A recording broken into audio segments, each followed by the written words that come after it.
Karena saya tahu persis. Kenapa? Bapak saya itulah si sang proklamator. Kalau ndak gitu, kalian udah jadi masuk penjara lagi. Orang yang pro Megawati itu begitu mendewakan Soekarno, seakan-akan Indonesia itu dimulai dari Bung Karno, sampai ada HAM Soekarnoisme. Bahwa Indonesia itu seakan-akan dimulai dari Soekarno. Memang deklarator kemerdekaan Indonesia itu Soekarno. Tapi umat Islam atau partai-partai Islam itu tidak kecil hati.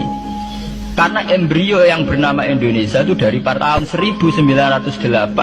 Sebelum ada partai nasionalis yang berani melawan kolonialisme Belanda adalah partai-partai Islam. Sehingga kebangkitan Indonesia dimulai 1908. Karena saat itu yang pertama mencetus ide melawan Belanda adalah kiai-kiai Islam. Yaitu saat itu bikin serikat dagang Islam. Terus lama-lama menjadi serikat Islam. Terus lama-lama menjadi partai Islam. Dimulai dari angkatannya Hos Cokroaminoto. Jenis Haji Umar Said sinten Cokroaminoto, itu disingkat jenis Hos Cokroaminoto. Jadi tidak bisa Indonesia itu meninggalkan partai Islam, karena dulu pertama pendiri era kepartaian niku malah partai-partai apa? Islam yang lahir di Solo, di Jogja. Bahkan sebelum ada negara yang bernama Indonesia, itu ada negara yang bernama Demak Bintoro, ada Demak Ngayogyakarta apa? Karto. Itu semua negeri apa? Islam. Ya paham. Sehingga secara kesejarahan kita tidak kalah sama tuanya Soekarnoisme atau partai PN. Dan sampean kan kita ini kan kayak dinabubukkan seakan-akan Indonesia itu dimulai dari Soekarno.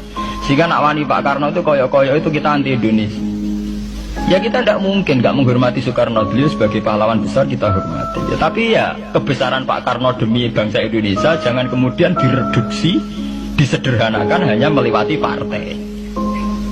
Ya itu kan namanya pekerditan. Tentu Pak Karno bikin negara ini ya untuk semua bangsa, bukan untuk PDIP saja, bukan untuk partai-partai marhainisme saja, juga bukan untuk partai-partai yang berpaham Soekarnoisme saja. Ya sama, tapi kita juga adil, sebagai kiai juga adil.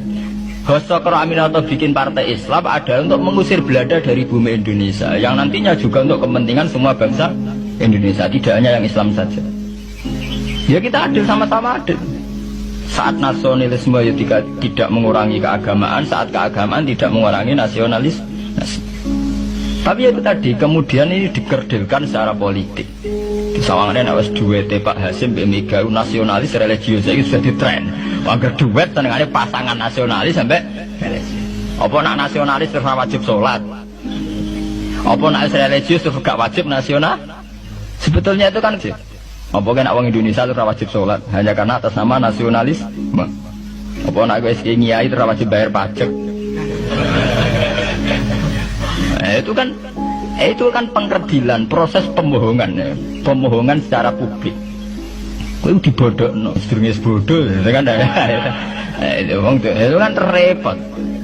Namanya sedurunge bodoh dibodokno nggih napa? Nurut. Makanya kalau seneng ya, kayak kemarin Hari Kebangkitan Nasional itu seneng kalau diungkap terus di TV bahwa kebangkitan Indonesia dimulai dari 1900.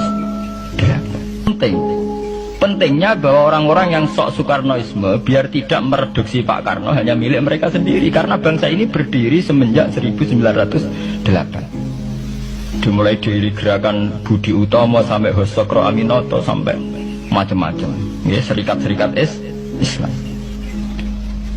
Tapi ini terungkap sausé tukaran. Jadi sebetulnya Presiden Gus Dur jadi presiden ya sah karena Basim Asari berjuang sebelum tahun 45. Megawati ya sah ya karena beliau berjuang lewat bapaknya, ya sama semuanya sah. Pak SBY juga sah karena keluarga militer. Apa meneh dekne mantune Sarwaedi sing ra roh sapa perjuangannya mertuane. Gak iso adol bapak ya adol mertuane. Pokoke sing dikena didol pokoke. Tapi artinya sama, kita secara sejarah itu sama. Kita sebagai santri juga tidak kalah sejarah. Karena berdirinya nasional adalah lewat para kiai. Itu takokno sejarawan manapun kayak profesor siapa di UI, siapa saja profesor sejarah bilang bahwa awal kebangkitan Indonesia itu dari partai-partai Islam. Bahkan versi orang nasionalis sekalipun itu bilang karena Islam adalah satu agama yang paling sensitif terhadap penjajahan. Karena Islam melahirkan satu paham jihad, bahwa ketika ada kolonial Belanda, wong Islam terinspirasi harus jihad. Sehingga lahir partai-partai Islam. Dulu yang dilawan itu perdagangan. Ini kalau cerita sejarah, santri-santri sadar.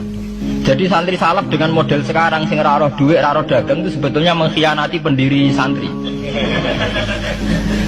Lha boten niku lho fair, sing gak seneng dagang, gak seneng mergawe itu mengkhianati pendiri pesantren.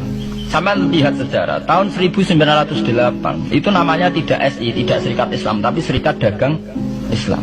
Karena para kiai adalah melawan dominasi Cina di Surakarta dan dominasi Belanda menguasai sentra-sentra perdagangan. Sehingga yang dilawan pertama adalah piye supaya kolonial gak menguasai aset-aset ekonomi.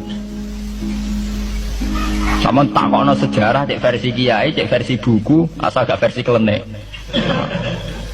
Itu pertama yang dilawan para ulama adalah penguasaan aset ekonomi oleh Cina dan Belanda, sehingga mereka bikin serikat.